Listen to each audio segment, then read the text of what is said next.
جانتے ہیں آپ اپنے نفس امارہ کو روکنے کا سب سے بہترین آلہ بھوک ہے. بھوک. جتنا آدمی بھوک کے ذریعے سے اپنے نفس کو مار سکتا ہے دوسری کوئی چیز نہیں. آپ دیکھیں اس رمضان المبارک میں بہت ساری حلال چیزیں آپ کو حرام کر دی گئی ہیں. یعنی سحری سے لے کر افطاری تک. میں یہ نہیں کہہ رہا کہ شراب پینا حرام ہے, نشہ کرنا حرام ہے, وہ تو پوری زندگی بھر حرام ہے. لیکن آپ کو چاول روٹی تو حلال ہے نا, سبزے سیب پھل فروٹ تو حلال ہے, لیکن یہ حلال چیزیں بھی اللہ نے آپ پر حرام رکھی ہیں. روزے کے عالم میں نہیں کھا سکتے. سحری سے لے کر افطار تک یہ حلال لقمے. پانی تو حلال ہے, پاک ہے, لیکن آپ کے لیے روزے کے عالم میں حرام ہے. اسی طرح شادی شدہ مرد اپنی عورت کے ساتھ زندگی بھر کبھی بھی جمع کر سکتا ہے, رات میں سو سکتا ہے, لیکن حالت روزہ میں وہ حلال کام بھی حرام ہے. حلال کام بھی حرام ہے. اپنی عورت سے جمع کرنا حالت روزہ میں کیوں روکا گیا؟ کھانا پینا بھی حلال تھا, عورتوں کے ساتھ شباشی بھی حلال تھی, لیکن روزے کے عالم میں ان حلال چیزوں کو روکا گیا. تو آپ سوچ سکتے ہیں اس چیز کو, سوچ سکتے. وجہ یہ ہے کہ حلال چیزوں سے آپ کو روک کر بڑے حرام چیزوں سے بچانا مقصود ہے. آج اگر اپنے آپ میں اتنا کنٹرول کر لے جاؤ کہ چند حلال چیزوں سے دن بھر بچ سکتے ہو, انشاءاللہ رمضان کے بعد بڑی حرام چیزوں سے بھی اللہ آپ کو محفوظ رکھے. میرے عزیزو, برا ہے ان لوگوں کا جن کو میرے آقا صلی اللہ تعالیٰ علیہ وسلم نے دعائے ہلاکت فرمائی. اس سے بدنصیب کوئی ہو سکتا ہے جن کے لیے رسول رحمت صلی اللہ تعالیٰ علیہ وسلم کی دعائے ہلاکت ہوئی ہو؟ حضور صلی اللہ تعالیٰ علیہ وسلم ایک دن مسجد نبوی شریف میں تشریف لے جا رہے تھے. منبر پر آپ نے قدم رکھا, آمین کہا. پھر دوسرے زینے پر قدم رکھا, آمین کہا. تیسرے زینے پر قدم رکھا, آمین کہا. خطبہ مکمل کیا. صحابہ نے پوچھا, یا رسول اللہ صلی اللہ علیہ وسلم, ہر زینے پر آپ قدم رکھتے ہوئے آمین کس لیے کہہ رہے تھے؟ سنو, رسول پاک صلی اللہ علیہ وسلم ارشاد فرماتے ہیں کہ میں جب پہلے زینے پر قدم رکھا تو سید الملائکہ جبرائیل امین آئے اور دعا کرنے لگے. کیا دعا کیا؟ یوں کہا, یا رسول اللہ صلی اللہ علیہ وسلم, وہ شخص ہلاک و برباد ہو جائے جو آپ کا نام سنے اور پھر اس کے بعد درود نہ بھیجے. حضور فرماتے میں نے آمین کہا. حضور کا نام سنتے ہی آپ کی زبانوں پر درود آ جانا چاہیے.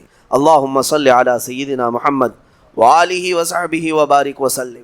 میرے آقا فرماتے ہیں دوسرے زینے پر قدم رکھا تو جبرائیل امین نے یوں کہا, یا رسول اللہ صلی اللہ علیہ وسلم, وہ شخص ہلاک و برباد ہو جائے جو زندگی میں اپنے ماں اور باپ میں سے کسی ایک کے بڑھاپے کو پایا اور ان کی خدمت کر کے جنت نہیں حاصل کر سکا بلکہ ان کو ایسے ہی چھوڑے رکھا, ایسا شخص برباد ہو جائے. حضور فرماتے میں نے آمین کہا. پھر جبرائیل امین نے کہا تیسرے زینے پر قدم رکھتے ہی. میرے آقا فرماتے ہیں جبرائیل نے یوں دعا کی کہ اے اللہ کے رسول, وہ شخص ہلاک و برباد ہو جائے جو رمضان کا مہینہ پایا. اگر کوئی بیوہ عورت مجمع میں آ جائے تو اس کو اپشگن سمجھتی ہیں. آج کے بھی کئی معاشرے موجود ہیں, لیکن اسلام پر انگلی اٹھانے والے پہلے پڑھو اسلام. میرے آقا صلی اللہ تعالیٰ علیہ وسلم نے 10 شادیاں فرمائی جس میں سے 9 عورتیں ایسی ہیں جو سب کی سب بیوہ تھیں. بیوہ کو میرے آقا صلی اللہ تعالیٰ علیہ وسلم نے نکاح کے ذریعے سے اپنا کر کے دنیا کو یہ بتایا کہ بیوہ اپشگن نہیں ہوتی, بلکہ اگر تم نے اس کو اپنا لیا تو اس کی بدولت اللہ تمہاری دعائیں قبول کرتا. بیوہ کو اس طرح سے نکال کر کے باہر کر دینا, یہ سب مجھے حیرت ہوتی ہے. آج وہ لوگ ہمیں عورتوں کے حقوق سکھانے آئے ہیں جو کتنی تو عورتوں کو جلا دیے, کئی عورتوں کو بے یار و مددگار چھوڑ دیا, زندگی پر ان کے لیے شادی کرنا حرام کر دیا. ایک بار شوہر مر گیا تو دوسری بار شادی نہیں کرنا. وہ لوگ ہمیں عورتوں کے حقوق سکھا رہے ہیں کہ عورتوں کے حقوق کیا ہوتے ہیں. جو زنجیریں ڈال کر کھینچتے تھے وہ ہمیں عورتوں کے حقوق سکھا رہے ہیں. حیرت نہیں ہے؟ یہ مسئلہ ایسی ہی ہے کہ اگر شیطان آپ کو نماز کے لیے بلانے آ جائے, اس سے یہ پوچھے تم کب سے شریف ہو گئے, تو یہ دنیا ایسی ہے جنہوں نے عورتوں پر ظلم کا ایک ننگا ناچ ناچا ہے, اور وہ ہمیں آج بتاتے ہیں ویمنس رائٹس ہیں, عورتوں کے حقوق ہیں. عورتوں کے حقوق الحمدللہ میرے مصطفیٰ نے بتائے ہیں. ہاں, کل بھی میں نے بتایا تھا اگر گھر میں بیٹی پیدا ہو تو رسول پاک صلی اللہ علیہ وسلم نے اسے جنت کی بشارت عطا کی. اور پھر اتنا ہی نہیں, اسی خاتون کو ہی تو دیکھیں اللہ کے حبیب صلی اللہ علیہ وسلم نے, بڑی ہو گئی, اگر اس کے بچے ہو گئے تو بچوں کو کہا گیا تیری ماں کے قدموں کے نیچے تیری جنت ہے. الجنت تحت اقدام الامہات,